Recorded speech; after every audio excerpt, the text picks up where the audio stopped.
इतिहास का छात्र हूँ। प्राचीन भारत मैंने पढ़ा है और इसलिए आज का यह एपिसोड इतिहास के ऊपर, प्राचीन भारत के ऊपर। दोस्तों, रतनलाल बोल रहा हूँ। काम की बात में आपका स्वागत है और पेश है अम्बेडकर नामा। इतिहास लेखन एक लंबे दौर से गुजरा है और आधुनिक इतिहास लेखन की शुरुआत अंग्रेजों के आने के साथ शुरू हुई थी। अंग्रेजों ने पूर्वी देशों, खास तौर से भारत को लेकर लंबे समय तक एक अवधारणा बनाए रखा कि इस देश में गतिशीलता नहीं है। Indians did not have sense of history. यहाँ इतिहास की समझ नहीं है, समाज स्थिर है। और ये लंबे समय तक इतिहास लेखन में प्रभावी रहा। उसके बाद राष्ट्रवादी इतिहासकार आए, मार्क्सवादी इतिहासकार आए। उन्होंने तरह तरह से इस अवधारणा के ऊपर सवाल उठाए। विंसेंट ए स्मिथ का नाम आपने सुना ही होगा। उन्होंने भी इस अवधारणा को जारी रखा, लेकिन जब साम्राज्यों के उत्थान और पतन की बात कर रहे थे तब निश्चित रूप से वो बीच में उतार चढ़ाव की बात कर रहे थे। सोसाइटी स्टैटिक नहीं था। इसी मुद्दे पर बात करने के लिए आज अम्बेडकर नामा में है, पटना से जुड़े हैं डॉक्टर राजू रंजन प्रसाद साहब। थोड़ा सा परिचय इनके बारे में देता हूँ। बाबा साहब भीमराव अंबेडकर बिहार विश्वविद्यालय मुजफ्फरपुर के सीएन कॉलेज, जो कि साहिबगंज में स्थित है, वहां इतिहास के हेड ऑफ द डिपार्टमेंट है। इतिहास पढ़ाते हैं, प्राचीन भारत के विशेषज्ञ हैं। पटना विश्वविद्यालय से एमए और पीएचडी इन्होंने किया है। यूजीसी के फेलो भी रहे हैं और साथ ही संपादक भी हैं। पत्रिकाओं में लेखन आता रहता है इनका, लिखते रहते हैं और सोशल मीडिया पर भी काफी एक्टिव है। इन्होंने एक किताब अभी शायद प्रेस में ही है या आ गई होगी, किताब लिखा है प्राचीन भारत, वर्चस्व एवं प्रतिरोध। और इस किताब का लबोलुआब जो मुझे समझ में आया है कि ब्राह्मण और क्षत्रिय के बीच जो संघर्ष है उसको इन्होंने रेखांकित किया है 1000 ईस्वी से लेकर और 2200 ईसा पूर्व तक। थोड़ा सा पृष्ठभूमि बता दूं, अगर अम्बेडकर नामा आप देख रहे होंगे तो पिछले मैंने कई एपिसोड बनाए थे बाबा साहब डॉक्टर अम्बेडकर वॉल्यूम 10 से लेकर, उसमें एक चैप्टर है सपृश्य बनाम अस्पृश्य, जिसमें ब्राह्मण और क्षत्रियों के बीच जो संघर्ष है डॉक्टर अम्बेडकर ने कई स्रोतों को रेखांकित करते हुए उस संघर्ष को स्पष्ट किया था। दूसरा है जाति प्रथा का अभिशाप, ये पेज नंबर 115 से 132 तक है और सपृश्य बनाम अस्पृश्य 95 पेज नंबर से लेकर 114 तक है। तो जाति प्रथा का जो अभिशाप है उसमें डॉक्टर अम्बेडकर ने यह दिखाया है कि ब्राह्मण कोई समरूप वर्ग नहीं है, उसमें विभिन्न जातियां, ऊंच नीच भेदभाव तमाम है। कई जातियां, उपजातियों में सैकड़ों जातियों का उन्होंने जिक्र किया है। राजू साहब आज अम्बेडकर नामा पे हैं और ये इनके पीएचडी का थीसिस था जहां तक मैं समझ पा रहा हूँ, और यूजीसी से फेलो भी रहे हैं इस इशू पे, इस टॉपिक पे। हम उनसे जानना चाहेंगे कि किस किस तरह के स्रोतों का उन्होंने इस्तेमाल किया है और ये ब्राह्मण और क्षत्रिय के बीच जो संघर्ष को रेखांकित कर रहे हैं, क्या था मामला। अब सीधा मैं लिए चलता हूँ राजू साहब के पास। राजू साहब, स्वागत है आपका अम्बेडकर नामा में। बहुत बहुत शुक्रिया आपका। ये मेरा पहला ऑनलाइन है कार्यक्रम।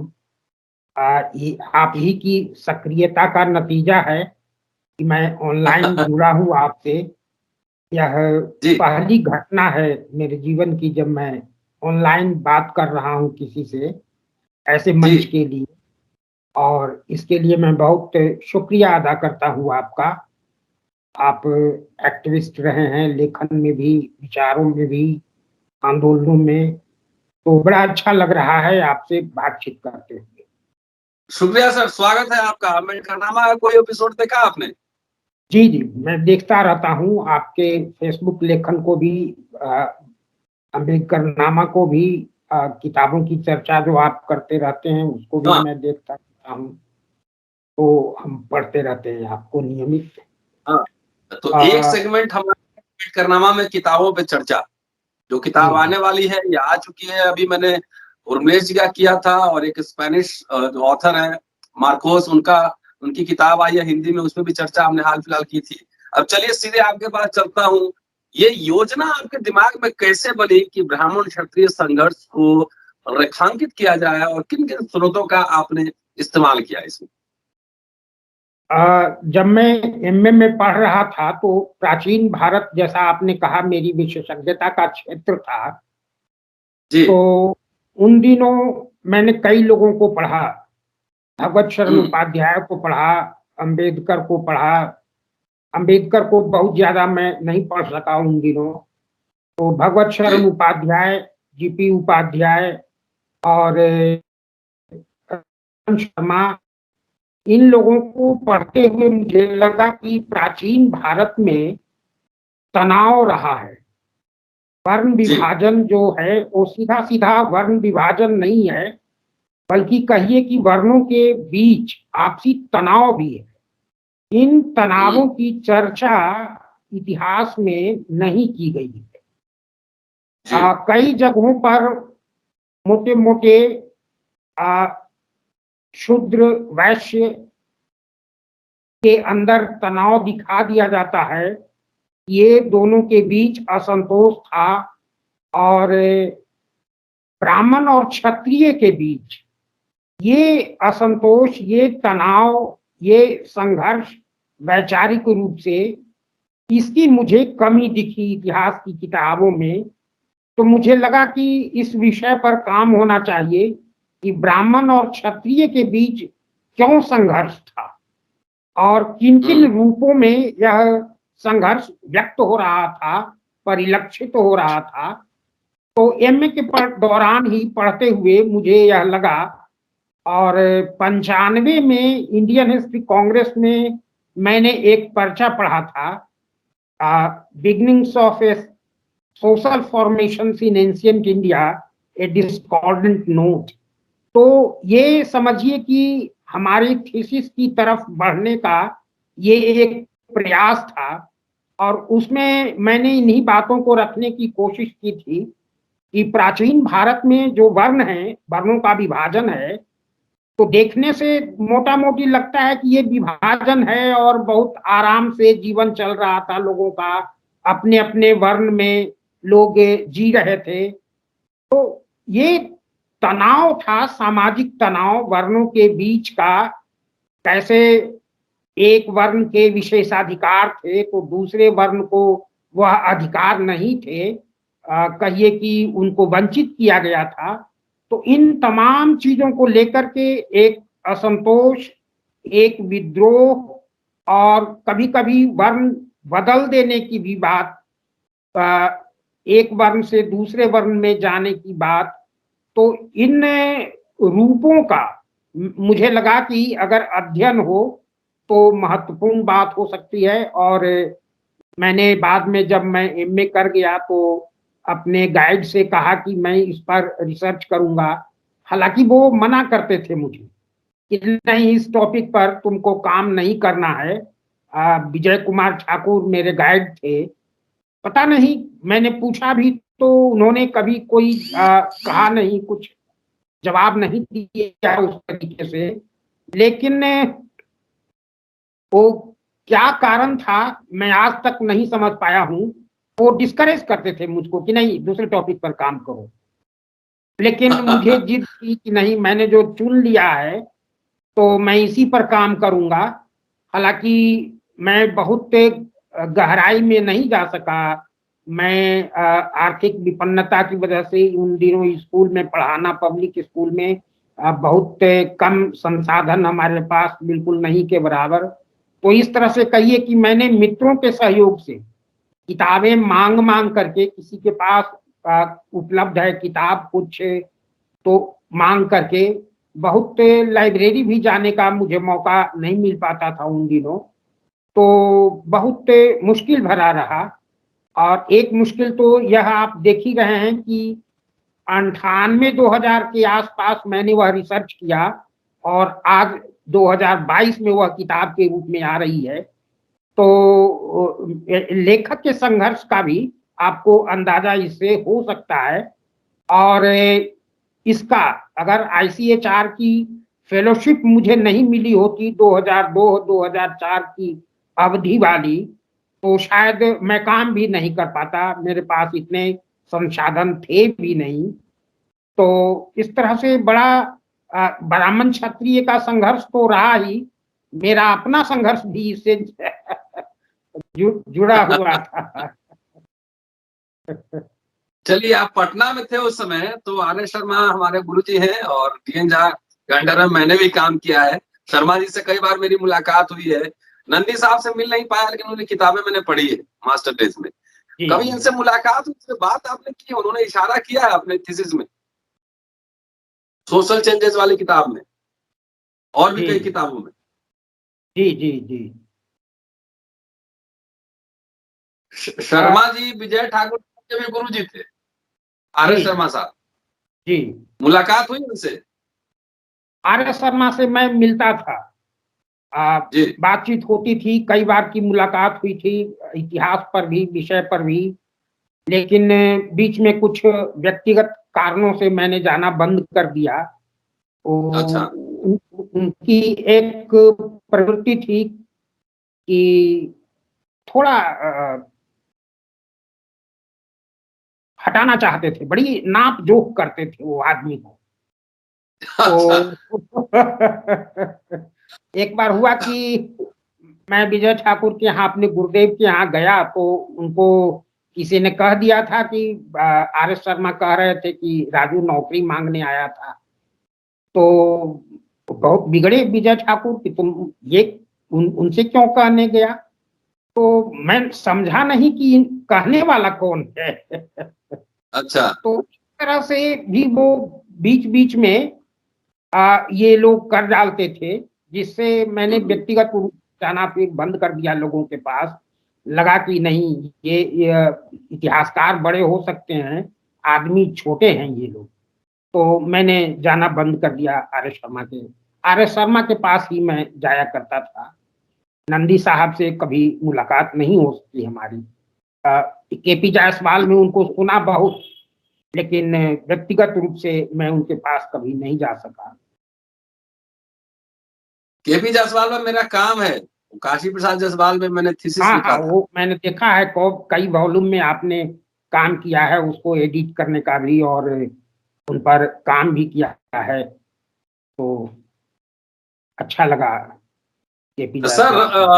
आपने आपने जो टाइम पीरियड लिया है, और जी उसमें जैसे पूरा ब्राह्मण साहित्य का टाइम है, वो बुद्धिस्ट लिटरेचर का भी टाइम है, त्रिपिटक और तमाम तरह के लिटरेचर अवेलेबल है उस समय। तो जी आपने जी सिर्फ साहित्यिक स्रोतों का इस्तेमाल किया है या उसमें आर्कियोलॉजिकल एविडेंस भी कुछ है?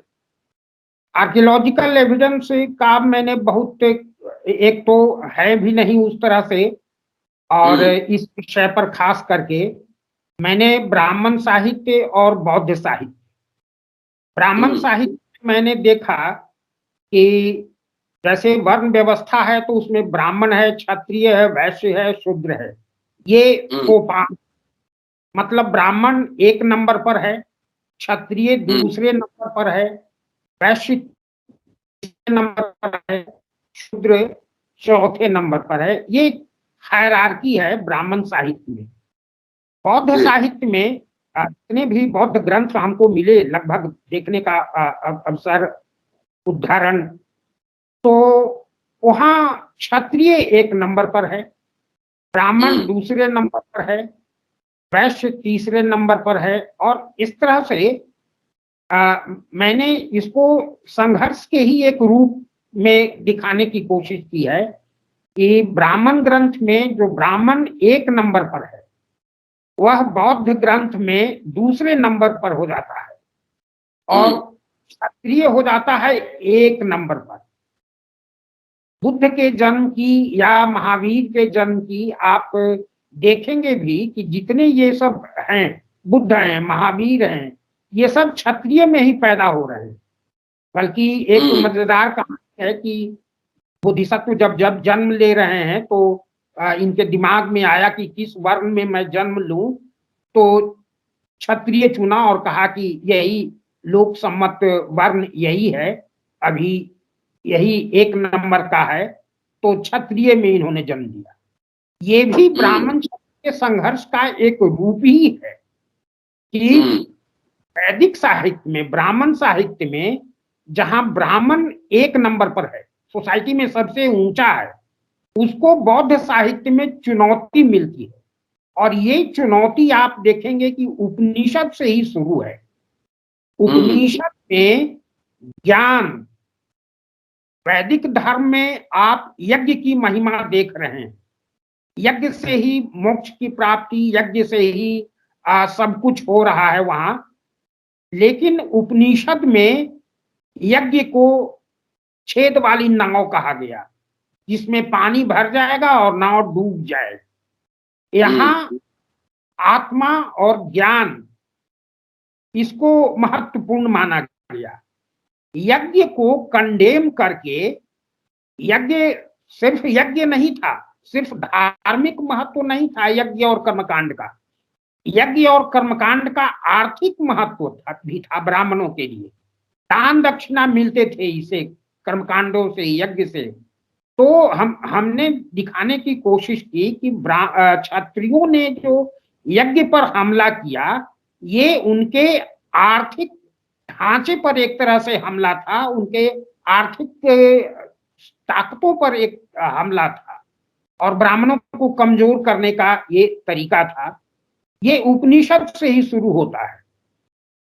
मेरे दिमाग में ये भी बात थी कि आर्य शर्मा वगैरह जो बौद्ध धर्म के उदय का अर्बनाइजेशन से जोड़ देते हैं, मुझे लगा कि वह बात तो है, उसको काटा नहीं जा सकता अर्बनाइजेशन और लॉ प्रौद्योगिकी से। एक परंपरा यह भी है कि ब्राह्मण और क्षत्रिय का जो टकराहट है हमारी परंपरा में वर्चस्व को लेकर के, उसका भी प्रतिफलन बौद्ध धर्म के रूप में हमको देखने को मिलता है। और शायद इसलिए बौद्ध धर्म में या बौद्ध ग्रंथों में जब एक हायरार्की बनाई जाती है वर्ण व्यवस्था की, तो उसमें क्षत्रिय को एक नंबर पर रखा जाता है बहुत सचेत रूप से, और ब्राह्मण को दूसरे नंबर पर रखा जाता है। इसके लिए बौद्ध धर्म में एक हुआ कि जन्म के आधार पर वर्ण, इसको कंडेम करने की कोशिश की गई।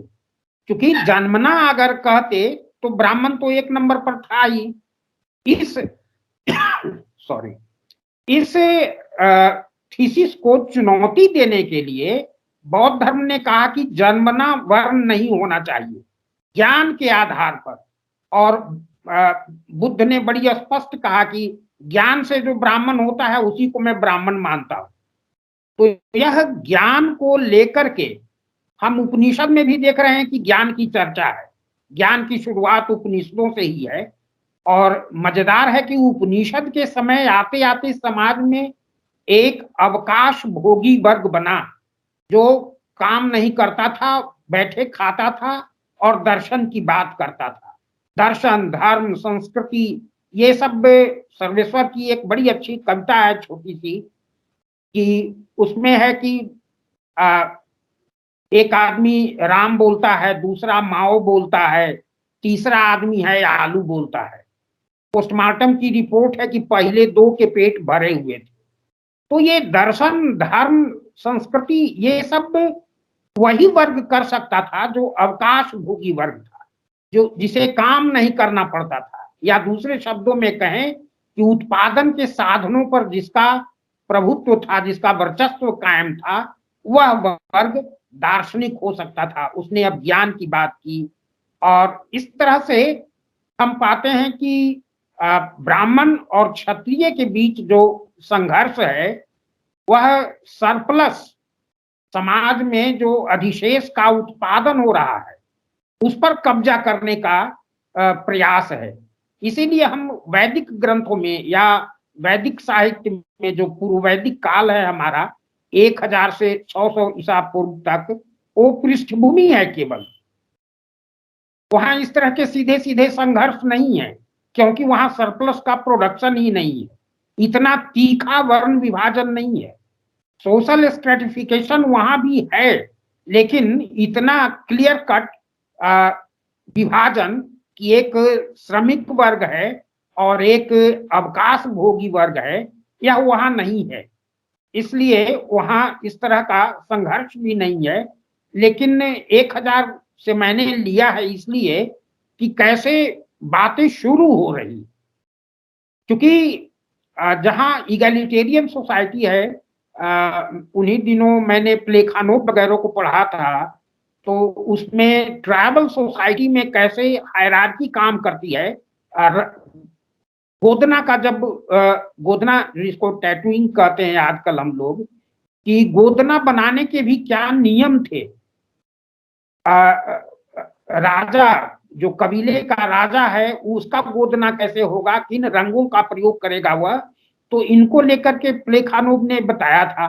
उससे हमको एक रोशनी मिली कि पूर्व वैदिक काल में ठीक है कि तीखा वर्ण विभाजन नहीं है, लेकिन एक सामाजिक स्तरीकरण है। एक जैसे शिकारी समाज ही है तो वहां शुरू हो जाता है कि जो सबसे महत्वपूर्ण हिस्सा है शिकार का वो राजा को दिया जाएगा। बलि भी है, तो बलि बाद में कर के रूप में जबरदस्ती वसूला जाने लगा। स्टेट का वो हथियार हो गया, राजा का हथियार हो गया, अधिकार हो गया, विशेषाधिकार। लेकिन अपने प्रारंभिक रूप में बलि इसी रूप में है कि वह कबीले के सरदार को विशिष्ट बनाता है, सब बराबर लोगों के बीच उसका विशेष अधिकार है, इसको जस्टिफाई करता है बलि। सर, आप अपने जो उपनिषद और तमाम साहित्यों का आपने जिक्र किया है, कितने इंस्टांसेस हैं जहां पर कि ब्राह्मण और क्षत्रिय लड़ रहे हैं? ऐसा हम तो हमने कोई इंडेक्स तैयार नहीं किया है, और दुर्भाग्य ये भी है कि 20 साल पहले मैंने इस पर काम किया था। आज बहुत सारे फैक्ट्स हमारे दिमाग में है भी नहीं, सिर्फ एक कहिए कि आइडियोलॉजिकल जो बातें हैं वही आज हमारे दिमाग में बच गई है। बाकी किताब कह पाएगी क्योंकि उसमें चलिए, किताब हम लोग मंगवाएंगे, किताब मंगवाएंगे और पढ़ेंगे। एक और सवाल लेता हूँ जी। आगे चलकर हम देखते हैं कि ब्रह्म क्षत्र एक कैटेगरी डेवलप होता है, ब्राह्मण और क्षत्रिय मिक्स्ड, जी। उसकी भी चर्चा है कुछ? अब मैंने दिखाया है कि जैसे किताब का जो आप शीर्षक देख रहे हैं कि वर्चस्व और प्रतिरोध, जी। तो वर्चस्व, ब्राह्मण क्षत्रिय वर्चस्व स्थापित करने की कोशिश करते हैं, और ये ब्राह्मण क्षत्रिय संघर्ष ये तभी दिखता है जब नीचे से का मतलब है कि वर्ण, वैश्य और शूद्र। मेरी कोशिश यह रही है कि वैश्य और शूद्र ये जो बंटवारा है ये नकली बंटवारा है। बंटवारा ब्राह्मण क्षत्रिय एक तरफ यानी अभिजन एक तरफ, और जो शोषित हैं वैश्य और शूद्र ये दोनों एक तरफ, बल्कि एक ही कहिए, ये बंटवारा है। तो ब्राह्मण और क्षत्रिय आपस में लड़ते हैं तभी तक जब तक कि दोनों को नीचे से चुनौती नहीं मिलती है। नीचे से जैसे ही चुनौती मिलती है ब्राह्मण क्षत्रिय आपस में एकता की बात करते हैं।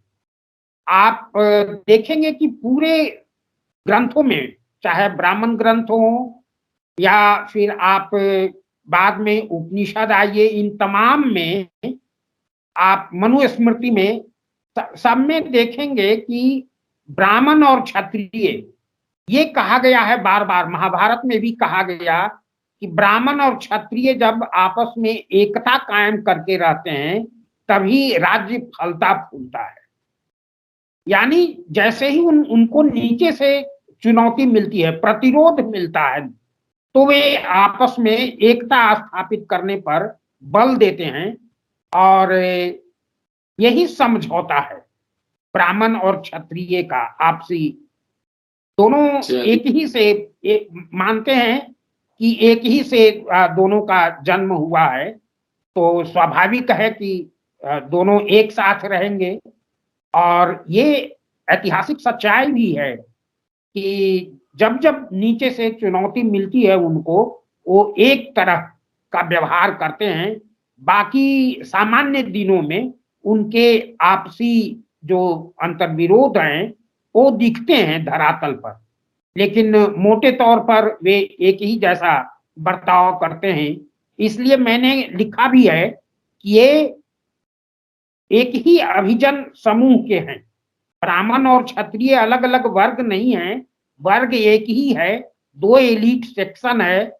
और इनका असली जो संघर्ष है ब्राह्मण क्षत्रिय का, वो वैश्य शूद्र नीचे से संघर्ष है। ये दोनों में एकता है कि कैसे श्रमिक वर्ग को, चूंकि वैश्य अकेला टैक्स पेइंग क्लास है, तो इसलिए धार्मिक तौर पर, सामाजिक तौर पर उनको आज्ञाकारी बनाया जाता है। धर्म के माध्यम से, कानून के माध्यम से आज्ञाकारी बनाया जाता है कि राज्य को, यानी राजा को वो कर दें। कर की बड़ी महिमा बताई गई है। आप बहुत सारे धर्म ग्रंथों में देखेंगे कि जैसे शूद्र हैं, शूद्र बहुत सारे कर्मकांड नहीं कर सकते हैं, लेकिन दान दे ही सकते हैं। बल्कि दान के लिए उनको कई बार प्रेरित किया गया है कि वे दान दें, और ऐसे ऐसे मौकों पर वो दान दे सकते हैं, भूमि दे सकते हैं, तालाब दे सकते हैं दान के रूप में। तो कहने का मतलब कि इनको प्रेरित किया गया, ये राज्य के प्रति वफादार रहें, राज्य के प्रति लॉयल बने रहें, सबमिसिव रहें। और मैंने एक लंबा काम किया है वर्ण व्यवस्था और भाषा। इस पर मैं जब काम कर रहा था ब्राह्मण क्षत्रिय संघर्ष पर, तो मुझे लगा कि कैसे भाषा को हथियार बनाया गया है वर्ण को सबमिसिव बनाने के लिए, आज्ञाकारी बनाने के लिए। तो मैंने वर्ण व्यवस्था और भाषा, इस पर भी एक लंबा लेख लिखा 25 पृष्ठ का, अभी वो तैयार है, कुछ अंश कहीं छपा भी है।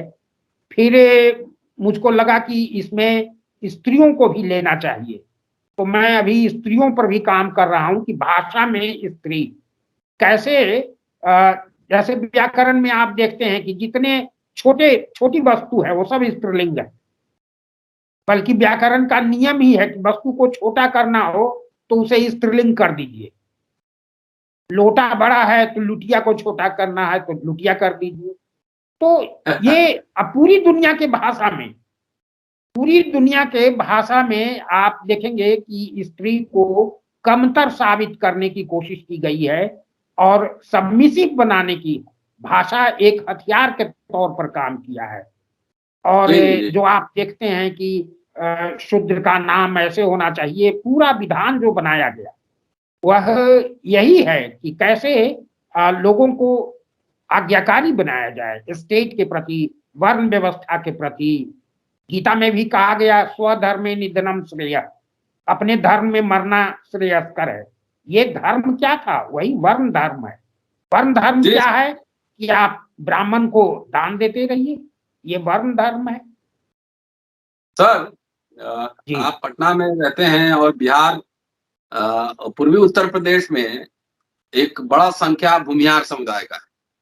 जी। कहीं आपको रेफरेंस मिला है आपके अध्ययन के दौरान किस कैटेगरी में उनको, ब्राह्मण कैटेगरी में रखा गया है या क्षत्रिय कैटेगरी में रखा गया? कोई रेफरेंस? ऐसा मुझे साफ साफ तो कहीं दिखा नहीं है। और चूंकि हाँ, मेरी रुचि में भी ये नहीं था तो मैंने नहीं देखा, और ये मुझे मिला भी नहीं उस तरह से। अच्छा काम आप कर रहे हैं। और भाषा और जेंडर के सवाल पर एंशिएंट इंडिया में, या जाति, भाषा और जाति बहुत महत्वपूर्ण मसला है। जब आपका नया काम आएगा तो हम लोग जरूर उसमें चर्चा करेंगे, फिर उसको पढ़ेंगे। लेकिन विजय ठाकुर साहब क्यों मना कर रहे थे उसका कारण मैं समझ गया हूँ कि ब्राह्मण क्षत्रिय संघर्ष को उजागर कीजिएगा तो दोनों नाराज हो जाएंगे पटना में, इसके लिए वो मना कर रहे होंगे। कि उसका वो जो आप स्टोरी बता रहे हैं, जो पूरा रिसर्च से लेकर आए हैं, वो आज भी बरकरार है, वो जारी है कि जब भी नीचे से प्रोटेस्ट होता है तो ऊपर लोग मिल जाते हैं। तो उसका जेनेसिस आपने तलाश करने की कोशिश की है। शुक्रिया सर आपका। और किताब कहाँ से आएगी वो भी बता दीजिए, कब आएगी, हम लोग उसको पढ़ना चाहेंगे। ये सरस्वती पूजा के समय आ रही है, और सतराची फाउंडेशन है एक पटना में, तो सतराची फाउंडेशन की भी ये पहली किताब है। और मेरी भी यह पहली किताब है। क्या बात है। चलिए, अम्बेडकरनामा की ओर से बधाई, और किताब आएगी तो हम लोग मंगवाएंगे। और दोस्तों, ये थे राजू साहब, और इन्होंने बड़ा महत्वपूर्ण काम किया है। वो किताब आने दीजिए, हम लोग पढ़ेंगे, और आप भी जब आएगी तो कम से कम मंगवाइए। सतराची फाउंडेशन से छपी है, ज्यादा महंगी किताब नहीं है, लेकिन जो अभी आप देखते हैं कोलैबोरेशन एंड कॉन्फ्लिक्ट ब्राह्मण में और क्षत्रियों में, उसकी जेनेसिस समझना हो तो आप 6th सेंचुरी बीसी के आसपास जाइए।